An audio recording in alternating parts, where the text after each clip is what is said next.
And Samuel said to Saul, "The Lord sent me to anoint you king over his people, Israel. Now therefore listen to the words of the Lord. Thus says the Lord of hosts, I have noted what Amalek did to Israel in opposing them on the way when they came up out of Egypt. Now go and strike Amalek and devote to destruction all that they have. Do not spare them, but kill both man and woman, child and infant, ox and sheep, camel and donkey." So Saul summoned the people and numbered them in Telaim, 200,000 men on foot, and 10,000 men of Judah. And Saul came to the city of Amalek, and lay in wait in the valley. Then Saul said to the Kenites, depart. Go down from among the Amalekites, lest I destroy you with them. For you showed kindness to all the people of Israel when they came out of Egypt. So the Kenites departed from among the Amalekites. And Saul defeated the Amalekites from Havilah as far as Shur, which is east of Egypt. He took Agag, the king of the Amalekites, alive and devoted to destruction all the people with the edge of the sword. So Saul and the people spared Agag and the best of the sheep and of the oxen and of the fattened calves and the lambs and all that was good, and would not utterly destroy them. All that was despised and worthless they devoted to destruction. The word of the Lord came to Samuel. I regret that I have made Saul king, for he has turned his back from following me and has not performed my commandments. And Samuel was angry, and he cried to the Lord all night. And Samuel rose early to meet Saul in the morning. And he was told Samuel, Saul came to Carmel, and behold, he set up a monument for himself, and turned and passed on, and went down to Gilgal. And Samuel came to Saul, and Saul said to him, Blessed be you to the Lord. I have performed the commandment of the Lord. And Samuel said, What then is this bleating of the sheep in my ears, and the lowing of the oxen that I hear? Saul said, They have brought them from the Amalekites, for the people spared the best of the sheep and of the oxen to sacrifice to the Lord your God, and the rest we have devoted to destruction. Then Samuel said to Saul, Stop, I will tell you what the Lord said to me this night. And he said to him, Speak. And Samuel said, Though you are little in your own eyes, are you not the head of the tribes of Israel? The Lord anointed you king over Israel.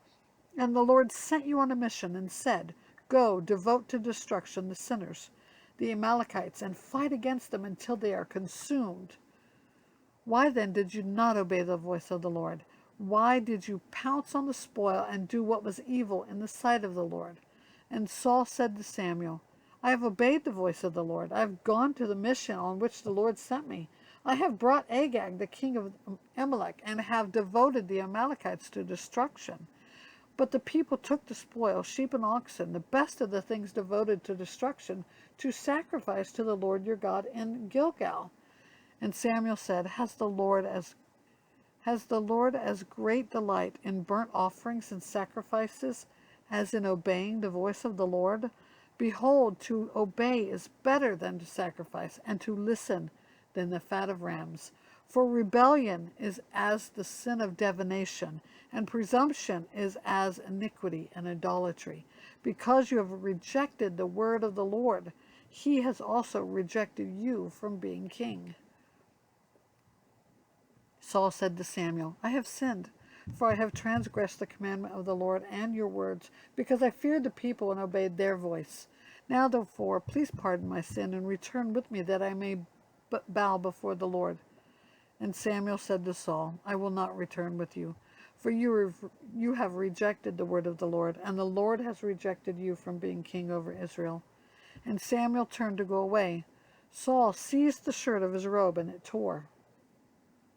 And Samuel said to him, The Lord has torn the kingdom of Israel from you this day, and has given it to a neighbor of yours, who is better than you. And also the glory of Israel will not lie or have regret, for he is not a man that he should have regret. Then he said, I have sinned, yet honor me now with the elders of my people and before Israel, and return with me, that I may bow before the Lord your God. So Samuel turned back after Saul, and Saul bowed before the Lord. Then Samuel said, Bring here to me Agag, the king of the Amalekites. And Agag came to him cheerfully. And Agag said, Surely the bitterness of death is past. And Samuel said, As your sword has made women childless, so shall your mother be childless among women. And Samuel hacked Agag to pieces before the Lord in Gilgal. And then Samuel went to Ramah, and Saul went up to his house in Gibeah of Saul. And Samuel did not see Saul again until the day of his death. But Samuel grieved over Saul, and the Lord regretted that he had made Saul king over Israel.